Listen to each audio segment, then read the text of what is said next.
All right, guys, welcome back to another episode of Limitless. This is episode 10 of season one. Crazy, crazy that we're here.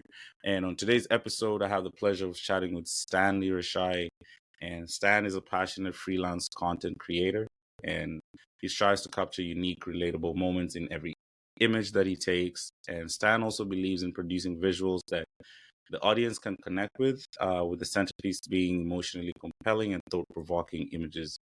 Whether to encourage the viewer to reminisce on memories or reflect on current positions, even evoking the visions for the future, Stan uses his creative capabilities to and uses lighting, angles, subjects of his work to craft visuals that gently intrude the viewer's consciousness and encourage them to feel and think. Stan is a friend. I know Stan personally. We've chopped it up a couple of times, so I'm super Yeah, excited to have him here. yeah, Stan, how you doing today, bro? I'm good, man. Thank you for having me on there. It's always nice to be on the podcast, but also it's better to do it with the homie, and especially like we were just talking before, like we've known each other for a minute, and like just seeing how our journeys have kind of like been on these highs and lows, and like like I'm excited for this conversation. Yeah, bro. As you said, like from way back, highs, lows, we gonna Yeah, take it back, take it to the beginning. So, originally, you're from Zim. yes, sir. Talk us through like the feel for Canada. How does Canada come about from Zim? Yeah, I moved here for school. One of my good friends, actually, Baku, introduced us. Had been here a couple months prior, and I was like, for me, it was wanting to go to a place where I can kind of like not reinvent, but like have a clean slate and just push myself and be in a place where I don't really have family or maybe have a couple of friends and just kind of see who I really was and not be in a place of comfort. And just Vancouver just happened to be the place. It was either Vancouver or Winnipeg. I saw the weather out in Winnipeg. I'm like, yeah, we ain't doing that. And also, yeah, I just wanted a clean slate and just come here. And like, I had friends here already too. So I was like, Vancouver seemed like it was a vibe. And yeah, that's how we kind of made a journey here. Oh, nice. Uh, I like that. I like that. Wanting a clean slate is something that all of us desire. And at that age, bro, like, do you even know what you wanted to do? No, absolutely not. It's so funny because like I look at what I was studying at that point and what I'm doing completely like polar opposites. And even then it's Right. like, yeah, it's like I remember like when I was doing computers, like the whole thing I was like, oh, like, I just want to learn how to hack shit. That's literally it. I was like, I'm good at computers. Then you go through the program, you're like, there's a lot of maths. I'm like, this ain't it. This like I remember taking those math class. I'm like, bro, like you're just getting by just I'm like, I passed this class. And I'm like, then I have to take another one? But that's the thing, the coding was fire. But I think for me, as I look back to my journey, I've always been a creative person. But I think growing up in the environment that I was in, the creativity wasn't always something that was nurtured. And I think coming to Canada and coming to Vancouver was specifically where, like, you have all these opportunities. I just tried a couple of different things and I finally found my voice. And I think that's been an interesting thing where it's like, I always liked photography. My dad had film cameras and it was a big thing, but it's never something I thought I could pursue like to make money. And even like now, I look at it now, it's been like a gateway to the things I'm doing now. It's kind of like a stepping stone. It's not like the ultimate goal, right? So yeah, it's been an Right. interesting journey for sure. I love that, bro. Like sometimes it's trial and error, plug and play, 100%, man. plug and play, and Yeah. it's beautiful to see that you tried something, it didn't work, you Yeah. pivot, and then you tried this other thing. And at the beginning, I'm pretty sure it wasn't like as direct and straightforward as it is right now. No. So when you look back at that initial first step in Canada, new culture, what was it like to kind of like move away from family? How did you adapt into that at the beginning? You know what's crazy? I actually had this conversation with a lot of people, and I think at that age I was so delusional because I didn't understand how much of a big step I was making, moving so far away from home and just starting this new life. And I look back now as I remember like it's like 18, 19, just Hmm. moved. Like I uprooted my life with no like safety net or whatever. And just it was one of those like I think having grown up in Zimbabwe, you just adapt. Like there's no Mm. other like excuse. You just adapt. You just figure out what the environment is. And I'm also grateful having grown up there because the schools that I went to, the environments that I was in, made me very versatile. So like I'm a very multifaceted person. So a lot of people like are often shocked with the things that I do. Like people don't. I'm a trained archer. I was in the choir. I did all these arty things. And even for me, I love Greek mythology. So like being in a school that I was in, that really was really trying to shape men holistically and make us multifaceted, really helped me adapt. But also, I also had to kind of figure things out here too, man, where it's like it's a completely different culture, where it's like one of the things too, like even I went from a place where like I was predominantly there was black people around, and you come into a space where like you were now engaging with other cultures, but also within my culture too, like like you realize there's different types of Zimbabweans. There's also different types of Africans.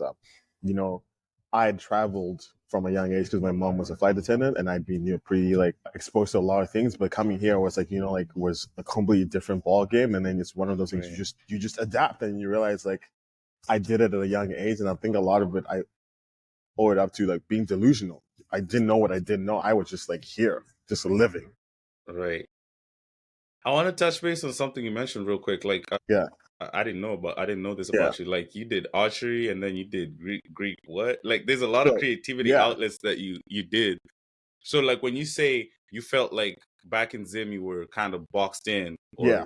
you weren't allowed to pursue your creative outlets, to me that sounds like creative outlets. Yeah. When you look at Stanley now with what you're doing, how can you connect the dots between the creativity back then and now? I think a lot of it has been me uncovering who I am as a person. I think I heard this concept of like there's the shell, like we're like a snail. There's the shell version of ourselves, and there's the core.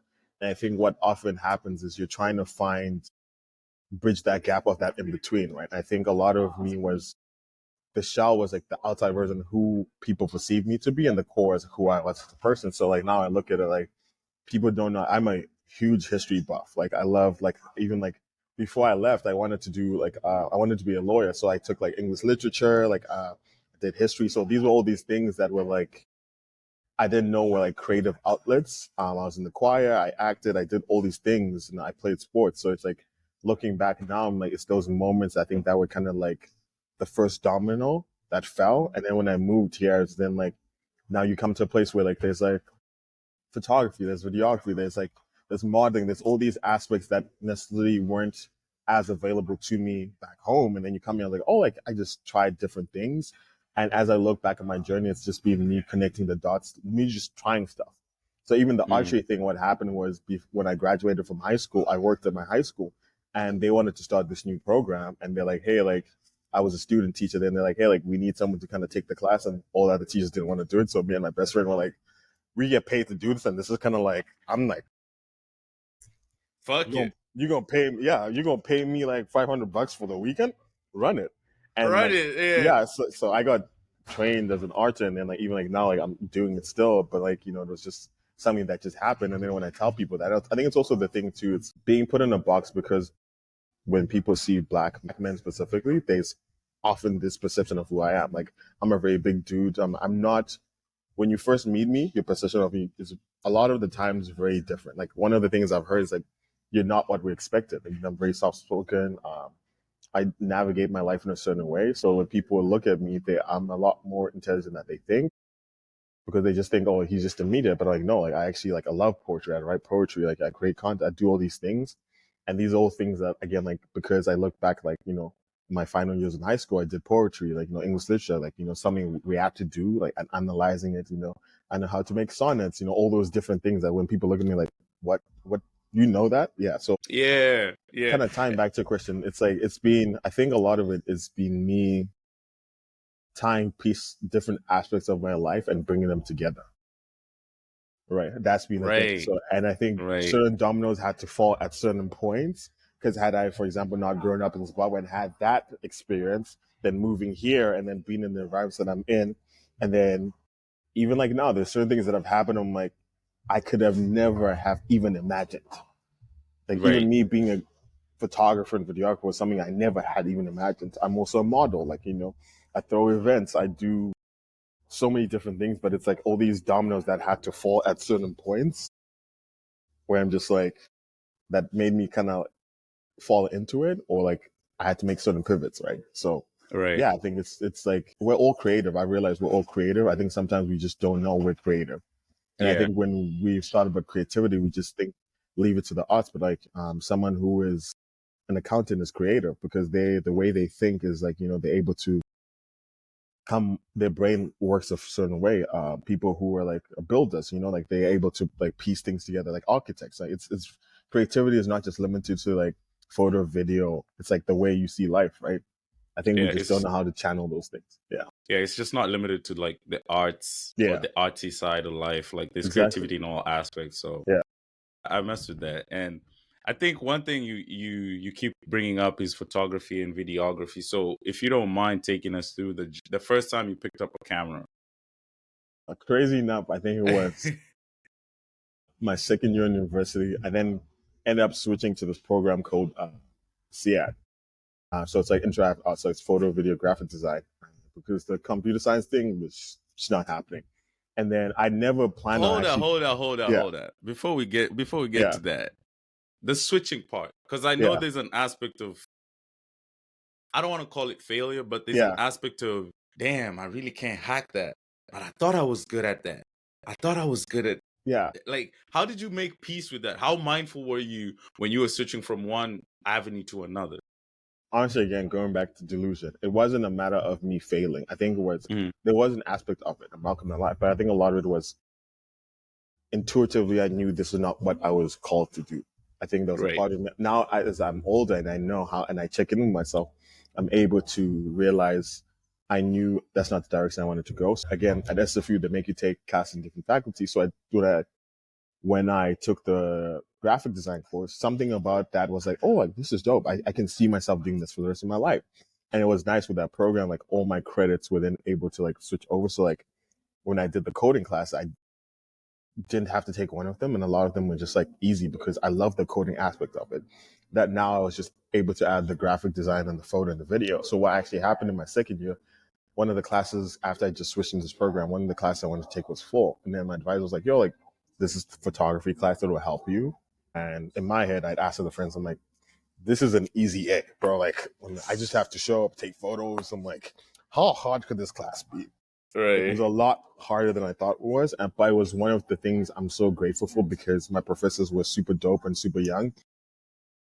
They were both, one of them was from New Zealand, one of them was from Australia, and they had been like dope photographers. Like they like worked on like the tutorials, e-commerce, bunch of crazy stuff. And the class was very immersive. So you learn like every aspect of it from like the lenses. And we got to take out the gear. So for lenses, equipment, editing, lighting, how to position models, how to tell a story. And that kind of like something about that excited me. So I took it in the spring and then can't even remember what year it was. I took it in the spring and then that summer got my first camera off Craigslist. I'm like, saved up a little bit of money, and for my birthday, that was my gift to myself. And just so this is when you pick up this is when you pick up the first camera. First camera, my little T. And what year is this? And what camera was it?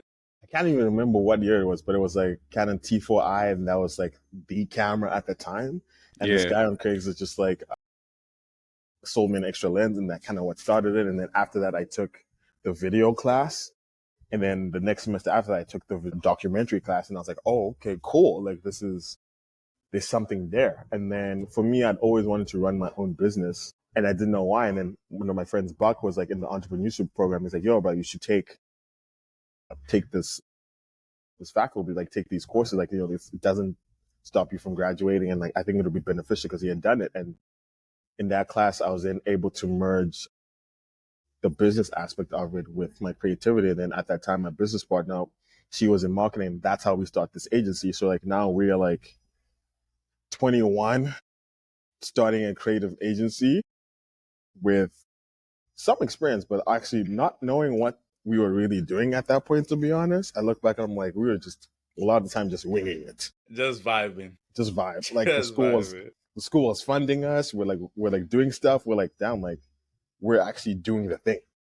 Right. And just going back to it, it's been an interesting journey because I think a lot of delusion of just trying stuff, like we tried stuff and just failed. And even something I try to go back to right now, just trying stuff and just like not being afraid of failure, because we have to fail for you to succeed. I think it's just like what you do after you fail, right? Adversity breeds character. Like, yes, sir. The best way to understand what you're made of is not when the tide is riding your way, but it's when the tide is going against you. That's when you gotta dig deep, Yeah. figure out how am I gonna balance, how am I gonna navigate this direction before I drown. Or Yeah. drowning can lead to death. So it's like sometimes it's like death of your old version, death Yeah. of a relationship, death of a there's so many different deaths that we grieve over a lifetime that it just doesn't have to be necessarily the death of a loved one. Yeah. So yeah. First camera, what was your first project and how did Outlandish become into play? Damn, I can't even remember my first project. I think when I first got my first camera, I did this thing every Sunday. I would just ask some homies and we'd just go out and shoot. I did it for like 6 months and just ask whoever wanted to just go shoot. And then it kind of just started. And then I got asked to shoot an event. I think it was one of a student union events or something. And I was like, I Yeah. could actually do this and get paid. And then just figured it out. I was, doing school, working at Foot Locker. And then I think a lot of it too, it's like when I look back at how Outlandish has been birthed, I actually don't even know who came up with that term. Because originally when I started my Instagram page, it was motherland photography because I wanted to give homage I to remember that. to I yeah remember that. to Yeah. being from the motherland. And then someone was like, bro, like you have a very outlandish personality. And at that point I was also doing a video, so I was like, I didn't just want to do photography. And I was like, yo, I like the ring of that, like outlandish. And then I added the visuals to it. And then the thing that stuck out to me about that, because when you look at what the word actually means, it's like, strange, bizarre, very like, just out there. And that's me as a person. I think it was one of the first dominoes that helped me understand of how to build a brand centered around me. And yeah, this is me. This is how I dress. If you look at me, like rings, I'm a very out there person. Like I have red shoes, I have yellow beanies. I'm just that person. And I think that's been the birth of it, like me learning who I am as a person. I think photography has been one of those things that has helped me to channel that. And like, yeah, it's been an interesting journey. Again, a lot of delusion. When I started that, I had no idea, but then it's been like a lot of full circle moments because I was then a club promoter. Because funny enough, the things that happened after breakups. Oh, you're trying to get in there. Hey, listen, Okay. you said we're gonna get down and dirty. So at that Sir. point, I think it was my second year. I just got out of a long term relationship, and then I was like, you know what?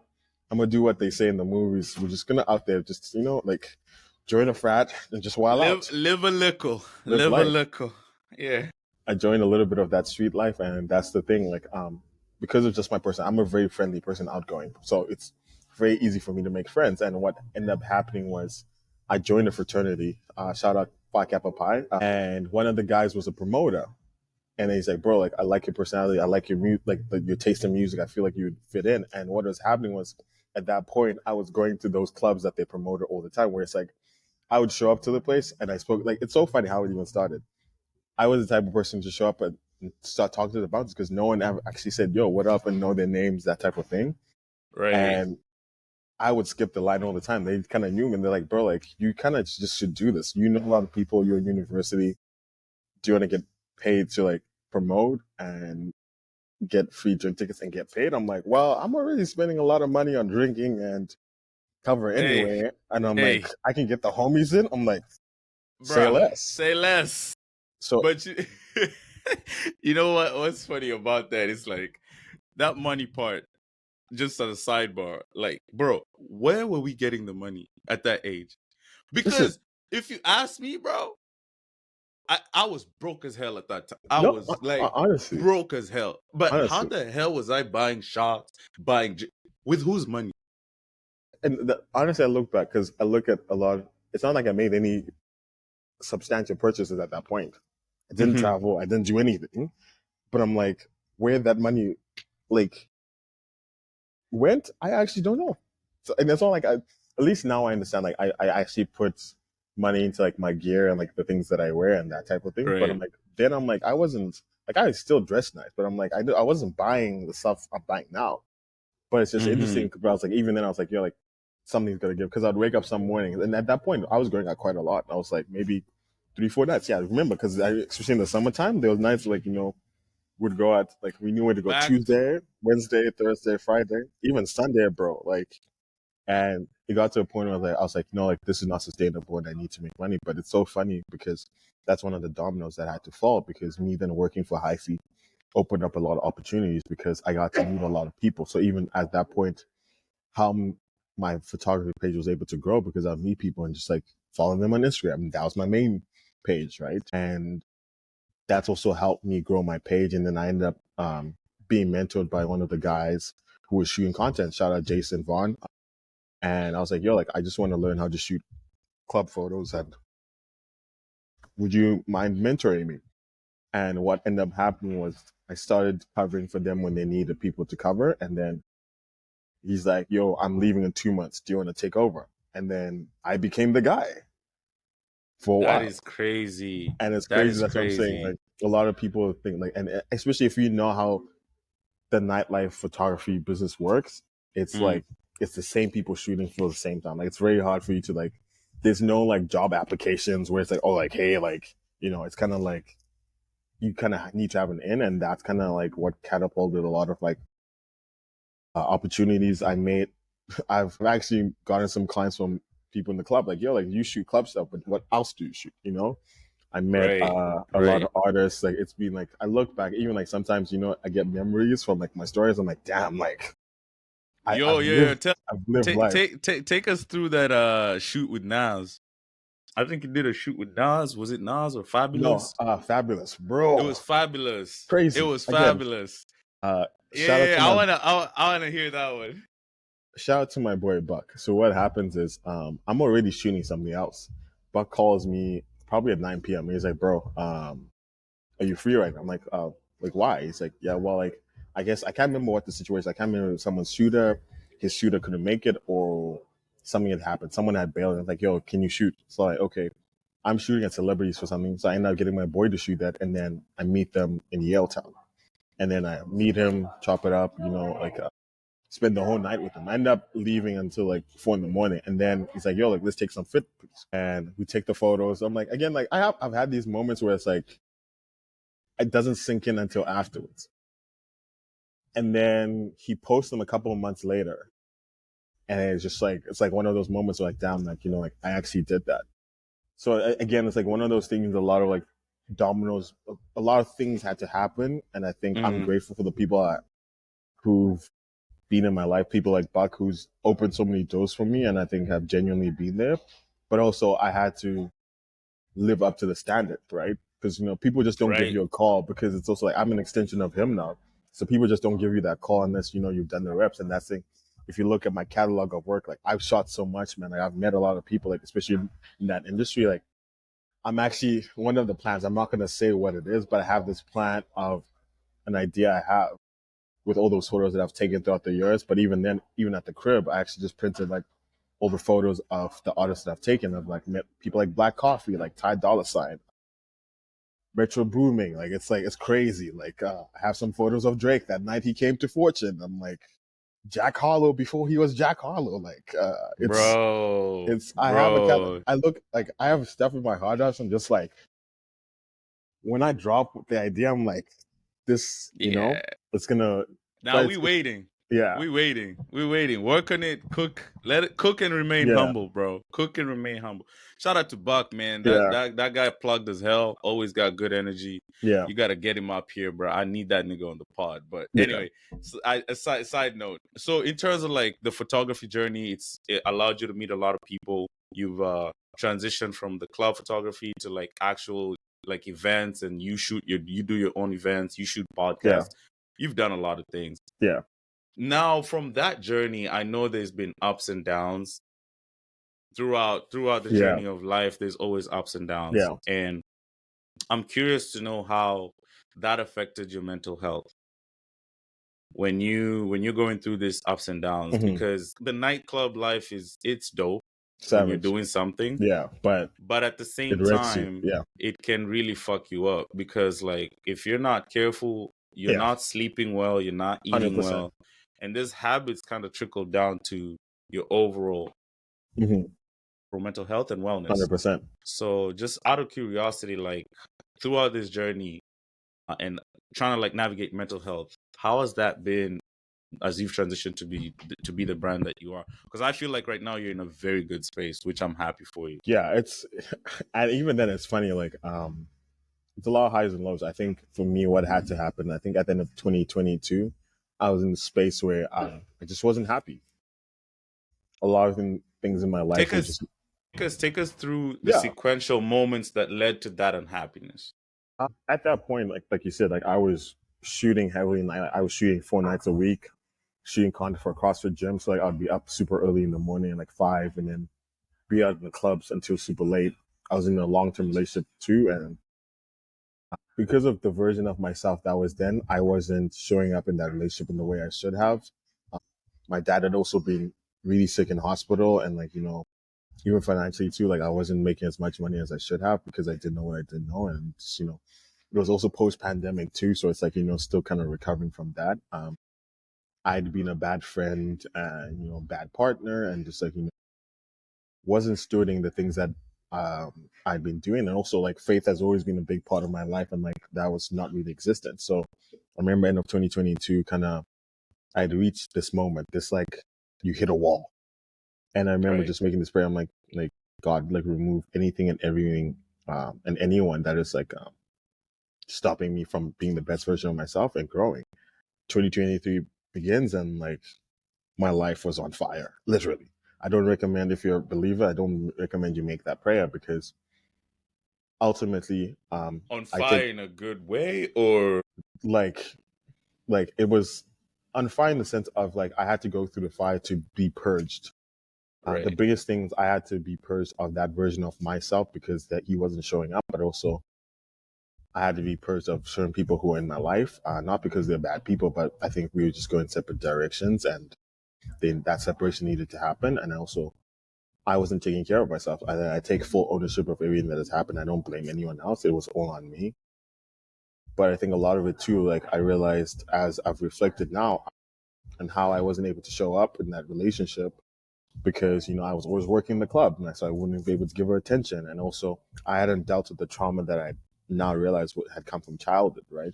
So I reached this rock bottom where I'm like, me and her break up, and I really appreciate her having me in my life because she held me down in that season that we were together. But I wasn't the version that she needed, and that separation needed to happen. I also lost friends too, and I Mm, realized some people, not that they're bad people, because I watched this thing with Trevor Noah. It's like I don't think it's that we're bad people or good people. I think we're just not in a good friendship, and I realized they weren't the people I needed, or our season together had ended. So I lose friends, a lot of it too because I was a bad friend. mm, We break up. I'm living with her at that point. And I don't know where I'm going to live, and also I'm not making money like that. So I'm like, mm. I literally reached the rock bottom moment, and then now everything is just hitting at once. Also, my dad sick. We've had a very tumultuous relationship, and like there's now like I can't really go home, and like like he might not be there tomorrow. So like there's all these Damn. conversations that haven't been had, and it's just all hitting Right. me at once. And I'm just like, I remember one night just like sitting there. I'm like, and it's been one of those moments where I've had that intrusive thought. I'm like, why am I here? You know? Mm-hmm. And luckily, I've had people who really showed up, and my friends really showed up. I really had. I remember having this conversation. Shout out to Taff, big bro, and he gave me this book that really changed my life in that moment. Light Up by Young Pablo, and it really starts with like having radical honesty with yourself. And I don't want to spoil the book, but basically starts off with this guy in this dorm room, like ODing, and he's like, "How did I get here?" And I had that moment of like, like, how did I get here? So as I go through the stage and really answer this one question, what makes me happy? Because I think for a long time I'd been living life for other people and not for me. And ultimately I hadn't checked in with my emotions and me, and that then affects everything else. So also at this point too, because I'm working the clubs, I'm so unhealthy. That's the heaviest I'd been. I mean, if you know me and you've seen me, man, I was always dieseled, man. I was like lean, mean machine. I remember we worked together, and like I was so overweight. And then I read another book. It's called The Five F's of Life, and we see basically breaks down life into these five aspects: faith, family and friends, fulfillment, fitness, and finance. And I split everything into those aspects of my life. And then that's how I was just kind of able to get out of rock bottom. And I think a lot of it too is like who I had around me. I think one thing Taff said this to me, and I never forget it. He's like, bro, like you're in a season right now where it's like you're like an injured athlete, like you've tore your ACL, and you need to go through rehab, and you're gonna have crutches. Right now, you're gonna have to have people around you who are gonna be crutches until you're in a stage where you can walk by yourself. And I really had to lean into that. But a lot of it too was like I had to do the work. There was no more like excuses because I felt for a long time I was wearing this mask, and I was like, I got here because of me. There's other circumstances that kind of led to that, but like ultimately, I It's am the you. issue. I am the common denominator in everything. And even like now, I try to take full ownership of everything. When it's like whether it's like a failed project, failed relationship, failed anything, it's on me, It's on you. right? It Because boils either down to you. either I allowed that to happen or I was the cause of that situation, going left, right? And I think it's been those moments that really kind of have led me to be where I am right now.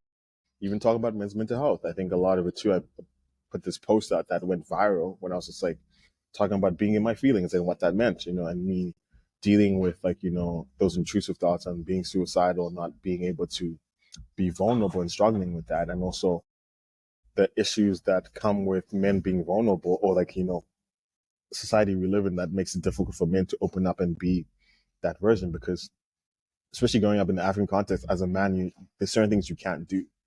But you realize like emotions are not a bad thing. It's like you being able to control your emotions, actually the strength that comes with it.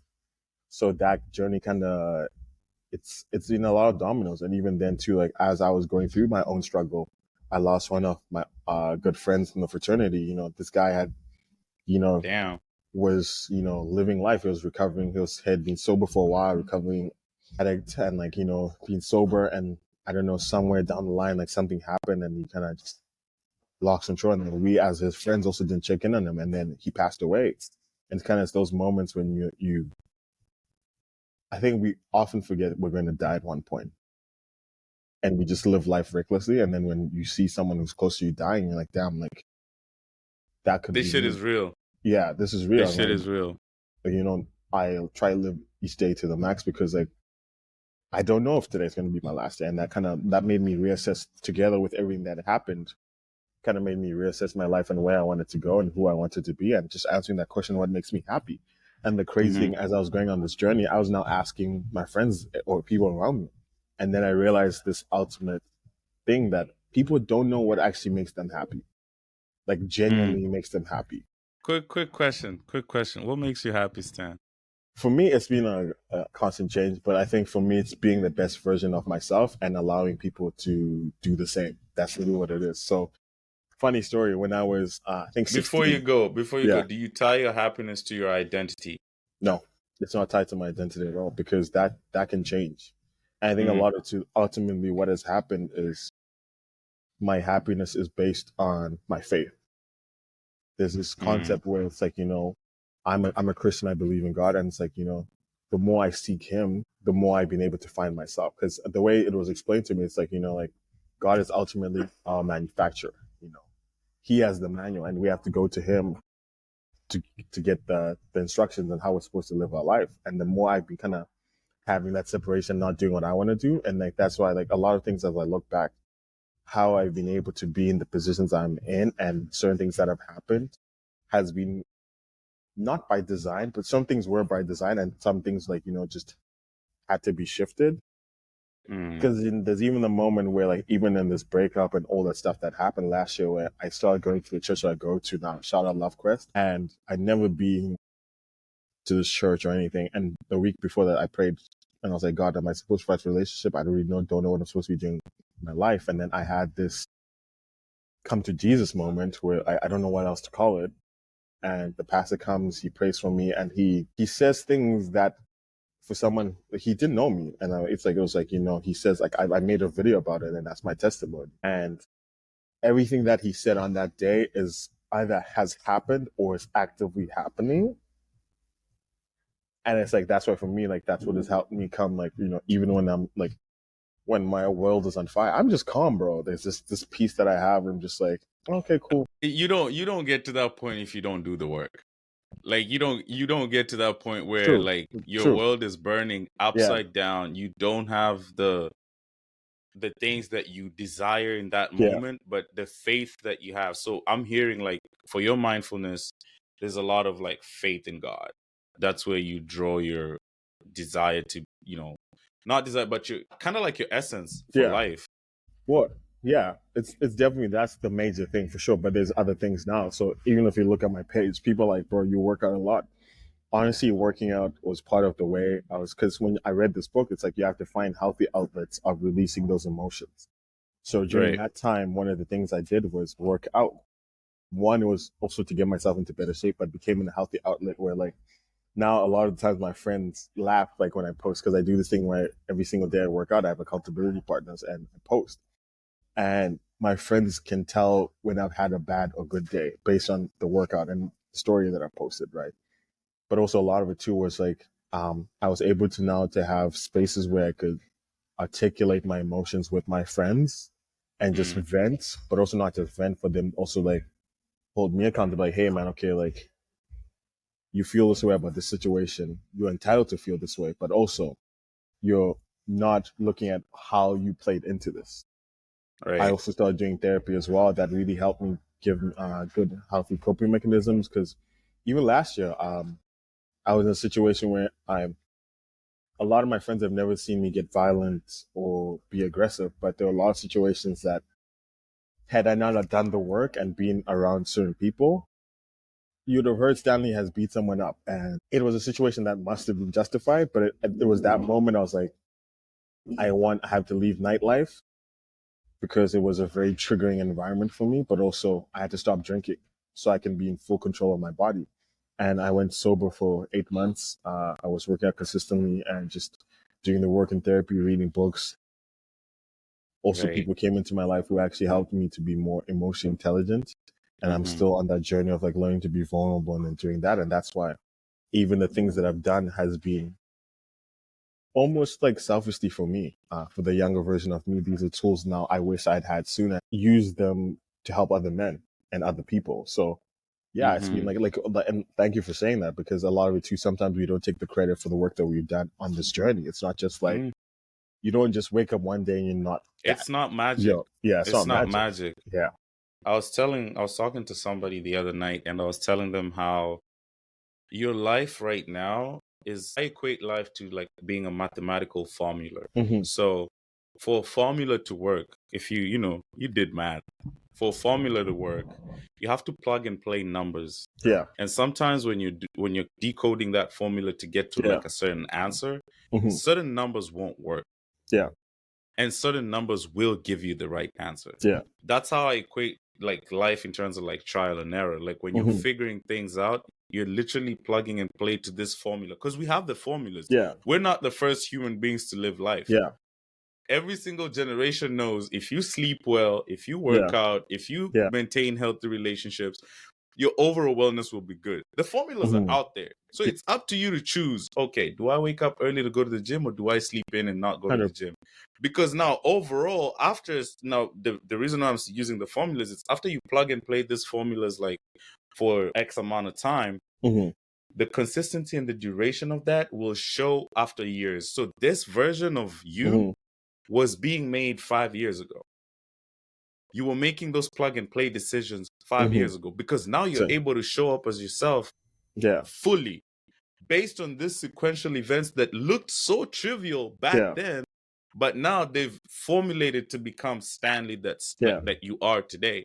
So I Yeah. always tell people like when you see somebody doing stuff today, don't even like ask them what's their story. Eh, What's their story? Like 100%. where are you coming from to get to the point where you're able to authentically and confidently show up as yourself in these spaces? Hmm. Because there's something that triggered or made them become who they are. They don't get to that point just by waking up and saying, yeah, I can navigate life now. What's Yeah. up? That's not how it works. And that's the thing. I think that's how you actually start the healing process. I think a lot of it's people don't have those honest conversations with myself, like, how did I get here? Right. Hmm. And ultimately you have to have that conversation with yourself, and then others ask you, because what has happened for me to be in the space that I had to have those conversations with myself, but also sometimes you have like, I think blinders. You're looking at it like the horses, like they have, you only look at a certain way, and then you have other people who come and say like, hey, Stanley, I notice when you're stressed, you go quiet. Why is that? Mm. And then those questions have made me then reflect. And I think that's the thing too. Like a lot of the time, I'll equate it to a tree, like a fruit tree. We're looking at the fruit that the tree produces, but we don't realize for it to be in that state, it has to start in the roots, right? So everything has a root cause. And a lot of it too is like you look at That everything was has a reason. nasty. Yeah. And a lot of it too, it's like, as I've been doing a lot of stuff with like reading psychology and all that stuff, I'm like, especially for men, like every version of you comes out. It depends which version of you comes out. Sometimes it's the 9-year-old version of Greg, it's the 16-year-old version of Greg, or it's 21 version of Greg. What we don't know is like, why does that version exist? And even then, like now, like I'm going back to the ownership thing, like when you're triggered, you don't realize that when you're triggered or someone pushes that trigger, why is that trigger there? Right? We have to deal with that. That's where the ownership comes. But also the person who has triggered you, then like you then have to make them aware, hey, this is a trigger for me and this is why. And then you guys work together. Like it's your responsibility, then they support you. For example, let's just say for me in a relationship, this is a trigger for me. Because of the environment that I grew up in and seeing my parents' relationship, arguments and shouting is a big trigger for me. So, and if anyone I've dated, I'm like, hey, like if we're going to have an argument or constructive conversation, don't raise your voice at me, don't swear. That is a big trigger for me. The moment that has happened, I've been triggered, but also I've had to learn why is it a trigger, and I've now had to go back to that childhood version of me and heal that version so that I can not be triggered by that, right?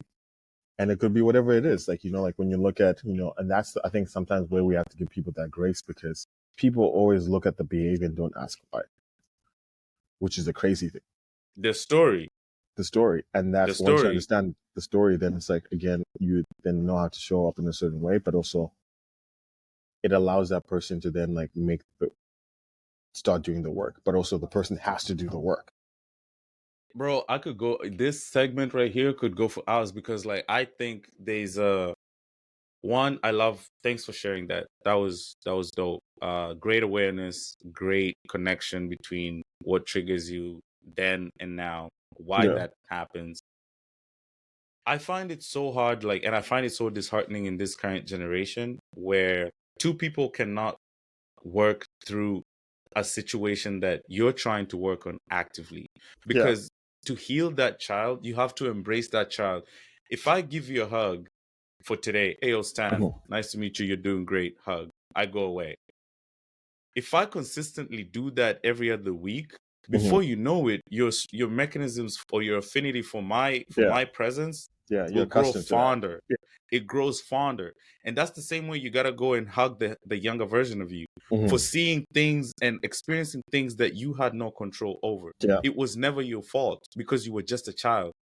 So you have to go back and hug little Stan consistently for you to be able to get to a point where if somebody triggers you or if that situation arises, you are more capable of handling it in a better way than a destructive way, right? But the person you're dealing with, if you get triggered for whatever reason that you haven't had a phone conversation with little Stan, I feel like currently everyone is like, you do one shit, I'm out. You cannot fuck with me. I got options.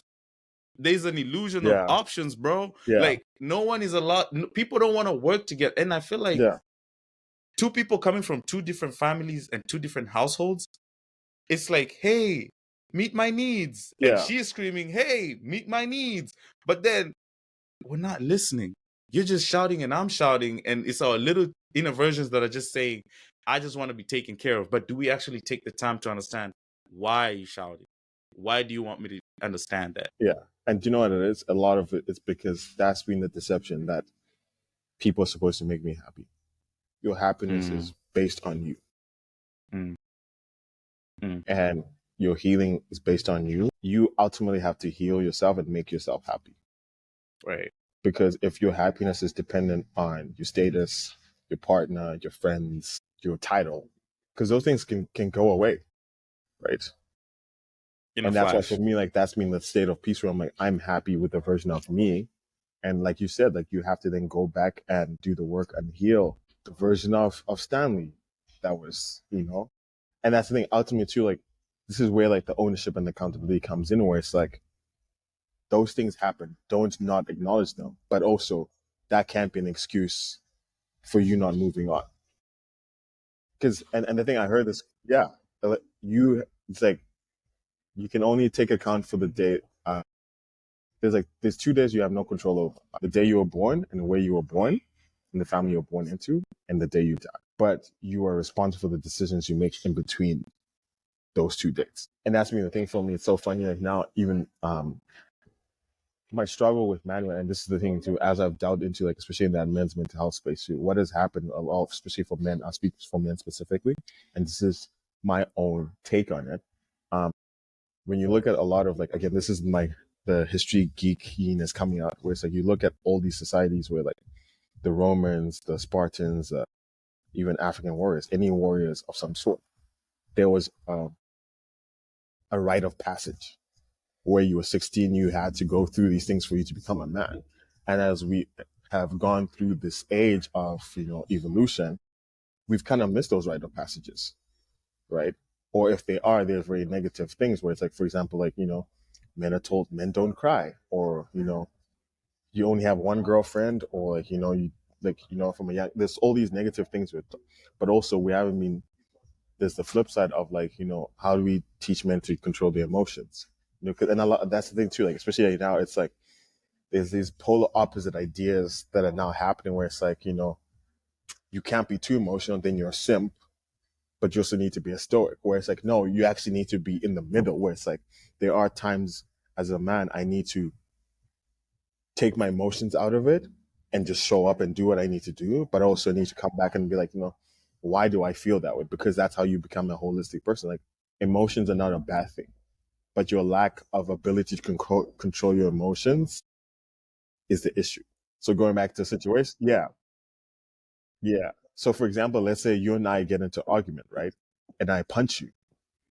There's nothing wrong with me feeling agitated, but it's how I respond. Instead of me saying, Greg, bro, like, what you said was wild, and communicating that way. But there are some situations that do require violence because people are disrespectful. And I think sometimes, I'm not saying go out and punch everyone, but for example, like, let's say, like, if you threaten my family or my friends, best believe some hands might be thrown, because I think, so again, it's learning what to do in certain environments, right? And I think that's been the biggest thing, where it's like the lack of accountability and ownership. And there's so much noise right now, especially in this generation, like what you said. It's like, for me, the people I try to surround myself with is people who champion me. And what does that mean? Is like, I can be the full version of myself, my best and my worst. I can have you can be there for me at my best and at my worst. And what that means is, if I mess up, you as my friend go like, yeah, bro, like, you messed up in the situation, but I got you. How can I support you? But also when we're winning, bro, like Stanley, bro, I love what you're doing, And that's been the thing. Like, now with my friends, we do this thing where it's like, before it's evolved. It's like, like, if I'm in the fire, will my friends come and pull me out of, like there's a burning building, will my friends pull me out of that burning building?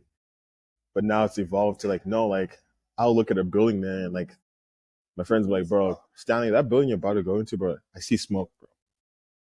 I advise you not to go into it. I know you're gonna do your own thing, because I'm a very stubborn person. There's certain things my friends are like, bro, like, you shouldn't have done that.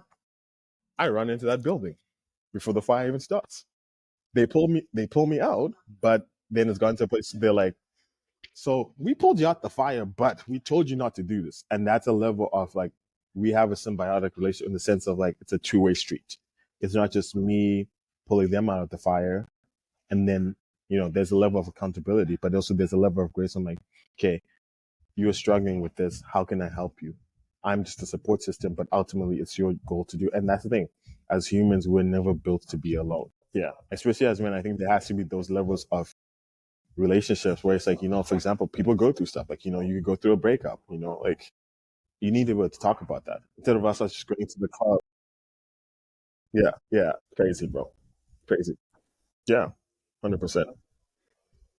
Yeah. Yeah. They expose you. Yeah. They expose you. Yeah. Yeah. Yeah. Yeah.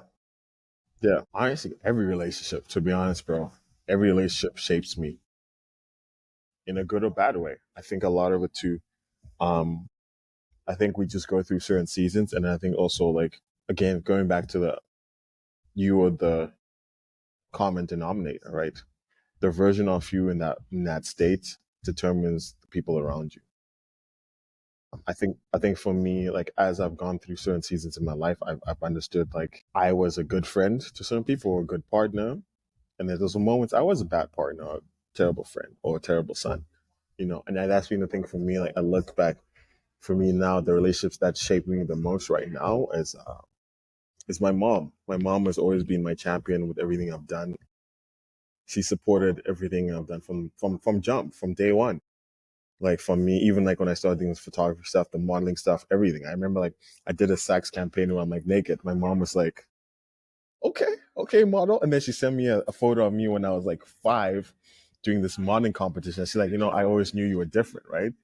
And then lately, it's been like my sister. She's my sister's younger than me, but like my sister has been like pulling through and like really done like being there for me. And even like if you look at all like my page now, my sister's managing my page. Like I run through stuff with her, like all the ideas, like the workouts, the coffee hangs, all those things has been like her. She's like, bro, like you need to be doing this, because she does marketing. She's like, you need to be doing this. It's like, uh, how do we get you more in front of like people's like for you page, all that stuff. But it's also been the friends that I've had, people who I've experienced, whether we are still friends or even not friends. I appreciate them because they've either, like I said, like exposed me to show the good things that I have in me, but also the negative things I need to work on. And shout out to those people too, and also like old partners too, people I've dated. Because I mean, they, yeah, yeah, yeah, yeah, yeah, yeah, yeah. Honestly, I still struggle with that. To be honest, like moment of vulnerability, I still struggle with that. Even the last 6 months, even last 2 years, really, gained friends and I've lost friends. And I think a lot of it too is like I've learned not to take anything personally and kind of not be emotionally detached, but I just, my peace comes from like me knowing like from above, like God is bringing the right people into my life. Because one thing we don't realize is like there's a verse in the Bible that says, there's a season of sowing and there's a season of reaping. There's a season of crying, though I can't remember what it is, but it basically talks about like there's a season for everything. And also I've also been heavily delving on this concept of the the butterfly effect. Like the evolution of it goes starts as a caterpillar, it has to be in that cocoon, and then comes out as a butterfly, right? Something that happens all the time as people, and I think the version of you needs certain people. So I look at the version of me when I was 18, the version of me at 21, and the version of me now at this age is very different. Even like, yeah, even like now what I require in friendships is very different. And how I show up in friendships is very different because I've been able to go through these cycles where I was a bad friend, but I was also a good friend and unappreciated. So now it really goes back to what I said in like that Trevor Noah interview I talked about in this Diary of a CEO, where he's like, there's no good or bad people. Maybe you are just in a bad friendship. So you and I might be great friends, right? But to another person, you might be a bad friend, right? Because we're just not compatible. And I think for me, as I look back at my healing journey, I look back and I really understand like I'm really the villain in a lot of people's stories. And I've had to accept that because rightfully so, like my actions warranted me being the villain. But I've also been the hero in other people's stories and vice versa. Some people are villains in my story, but there's also people who were heroes in my story. And like there's this quote, I think it's from Dark Knight. What is it? Hold on, let me look it up. But it basically something along with like, you live long enough. Like, what is it? Something to do with along with yes, and yeah, and that's the thing. Ultimately, I think you have to be a villain in some people's stories, and that means like, for example, like if I'm setting a boundary, right, and you don't agree with it, it's going to make me a villain, right? And I think ultimately, what has happened, that thing that's helped me been able to be at peace is like when people leave my life and I'm the bad friend, I have so much respect for them because they're standing on 10 toes down and saying, hey, our relationship isn't working anymore. And for my own peace, I have to separate. And I'm like, I have mad respect. It sucks that separation happens, but I'm like, I respect you enough because like you made that decision, right? It's been tough to digest, but also again, I look at it the same way. I have mad respect for them. Like, I wasn't showing up in the way that they needed. And that doesn't make me a bad person. It just means that we weren't compatible. I was just not the right partner for you, right? And vice versa, they might not be the right partner for me, right? So I look back, yeah, and that's the thing. Sometimes at the time too, because I look back, like I often think about this. It's a thought that has been happening in my head. I'm just like, man, like if let's say like if my exes were to date the version of me now, would it work? Maybe, but maybe are they also the version that I need? And that's the thing. But also, that's the thing for me. Like I'm not tied to an outcome anymore because I'm like I just learned to take things as they come. And for me, ultimately, the focus has been doing the work on myself and being the best version of myself so I can be a better partner. But also, too, sometimes you need people to heal.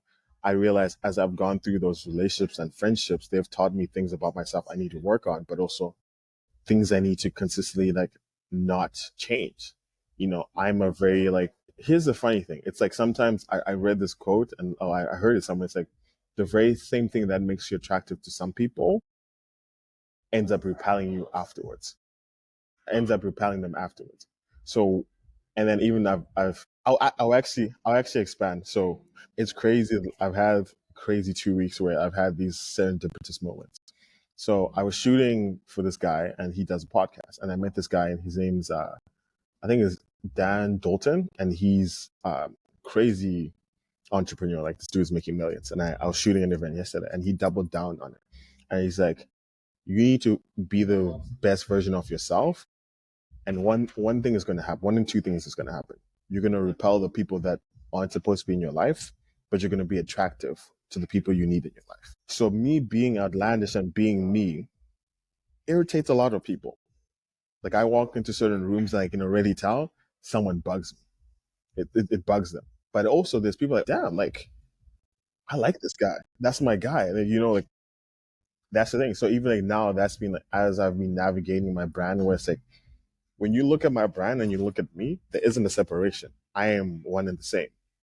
So there's one thing you can tell, like I post about my faith. You see me at church. I post about me being in church and how I incorporate that in my life, my fitness, my friends and family, so even like working out with my friends, me working out, but also me being vulnerable and talking about those things that affect me as a person, right? There's no separation. And as I've been doing that and I've found clarity, that's been the crazy thing. There's been people who I was really close friends with or people who were really in my inner circle who have now been repelled by me doing that more. And there's some people now who are attracted like, hey bro, like I actually didn't know you were that deep. Or, like I didn't know you worked out that much. Oh, I see you working out and like I see the results. Like, what did you do? Right. Or, like, hey man, I didn't know you were a Christian. I'm a Christian too. Like, hey, I love the way, yeah, 100%. Yeah, yeah. No. But let's talk about it because the thing is, it's not just about me, right? It's because how have you navigate that situation? Because for me, I'm in it, right? So I maybe you have the tools, like as you've been walking through that season, like how have you been dealing like losing friends and like partners? Like what has that been like for you, right? Yeah. Okay. Cool. Run it back. Yeah. 100%. Yeah. Yeah. No. Just trust me. I know. I mean, we're not gonna expose you here, but I know some stories, bro. 100%. Yeah. Yeah. Yeah. It's up to you. Yeah. Yeah. Bro. Yeah. Yeah. Fact. Yeah. Yeah. A lot of it definitely working out. Has been a way I relieve a lot of stress. I've been journaling a lot more. Like I've actually been journaling since I was a kid, but it's been more taken more seriously. Someone gifted me last year 5-minute journal, and that really helped me do it more regularly and be more disciplined. But I also have a separate journal too that takes a little bit longer. Yeah, take care of myself, self care. But people think self care like it helps me navigate thoughts that I'm having. Like there's a lot of things that someone asks me a question like, "How am I doing?" And then I genuinely go through my day. But also, I'm able to then bring to light those emotions. So, for example, like during the breakup, during a hard day at work, whatever the case may be, I actually write those feelings down and then I'm able to then go deeper and then come back. Hey, like why was I feeling that? And it's been interesting to see as I've journaled for such a long time. So I look back at old journals like when I was 25, and even like last year, I looked at because I have the same journal. I looked, I'm like, damn, bro, like I'm actually the problem because I'm the psycho in this. Like I was in the same situation last year. I am the problem. But also then there's be situations like, nah, bro, you're not the problem. Like, you're just in the wrong environment or with the wrong people, or there's a part of it that just you just need to tweak. And journaling helps. Also self care. I mean, I do skincare. I do, get mani and pedis, bubble baths, bro. Game changer. Listen, for the fellas out there, I know there's some people who are going to watch it and say something. I'm like, listen, try it. Just try it. Just try it. I'm just saying. Go get a manicure, pedicure, take a bubble bath, and see how you feel. Ooh, new one lately, actually, cold plunges and sauna. Fire, fire, fire. And then, and also, I think a lot of it too is like, I still go out. I still go out, I'll have a couple of drinks here and there, like socially. But it's also, I think a lot of it's like the environments I'm in. Like, me and my homies, it's funny, like, we'll like just kick it at the crib or even go out. And it's just like, we have so much fun because our environment, we protect our energy. Where I'm like, I don't have to worry about being a certain type of person with my friends. I just go, I'm just me and they're just them and we're just kicking it. Yeah. So I think the thing is, how do I play? I protect my peace, bro. Even lately, I haven't been going out. I'm just like, partly because I'm like, I don't want to be in those environments anymore. And also, like, seeing certain people triggers me because I still need to do that healing work. So, up until I'm in a space where I'm okay to see certain people, so I just stay at home. I'm just like, no. And I think triggered less. That's what it is. Because, and that's been the thing too. Like, as I'm saying, as I've been journaling, there's certain people I would write about and I look at how they triggered me before. Now I'm just like, oh, cool. I saw so and so.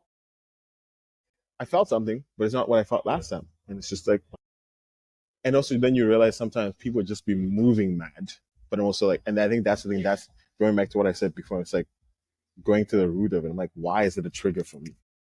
It shows that there's, again, people expose us. It shows like there's still work I need to do because they wouldn't be able to push the button if the button wasn't there. So like now it's like focusing on getting that button smaller and smaller. Yeah. And that also just means like I just stay my ass at home.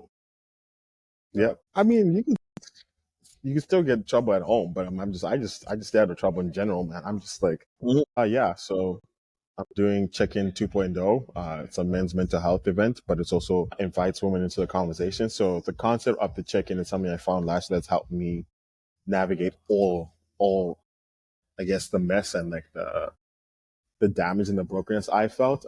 Basically learning how to check in with yourself, like, doing those things. Like it doesn't have to be journaling or whatever. Like everyone has different tools. That's what I learned from that book, Light. It's like figure out what works for you. That's what works for me. And even in this season of my life, that's what's worked. Maybe next year it's gonna change, right? So how do you check in with yourself, but also how do you check in with your other the males in your life, like your brothers, your friends, your dad, whoever it is, right? But also the aspect of it, the third aspect is having a support system, and this is like women who are more emotionally intuitive also learning how they can check in with men because sometimes they do a really good job of it. There's sometimes I've had Christian's conversation with my sister and she's helped me reframe a lot of the things I thought about. And then she's also like, nah, bro, that was wild. No, you have every right to feel that way. Or even people I've dated, right? But I think also the flip side that we don't talk about is men have been conditioned to, not every man does it well, but can come in your life and like, hey, I feel a type of way. You sit and you listen. There's a certain way we just taught how to do it. But when the reverse happens, that's why there's those memes of like, women and accountability, not a thing. Because, and they're like, oh, like, be honest. If a man was actually be honest with how they felt about certain situations, it's not received the same way. And that's what we're trying to kind of talk about. And I'm really excited because I throw this event for men and women. And I have two women on the panel. Super excited for this conversation. We did it last year, and I think it's needed. And yeah, I'm just creating content on my page to create more awareness.